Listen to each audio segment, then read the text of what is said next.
Hi, James again from KSTHL Labels. Every time I receive the design artwork from customers, and I always check some information from the customers.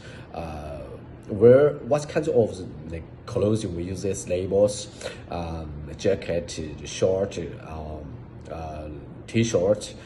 So different, because different the clothing we use different quality labels.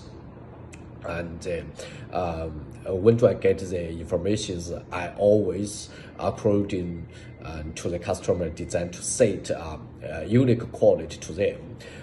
So how to make the content of the design artwork reflect the maximum volume? So that is very important.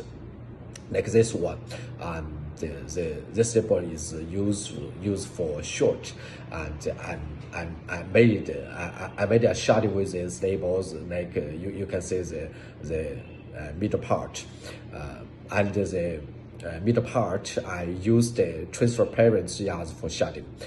So all over the labels you can look looks pretty high end, and the shading part. The shading part has a brighter effect.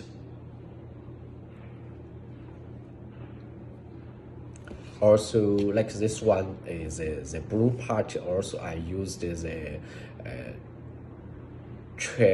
transparent. Yes. Thank you.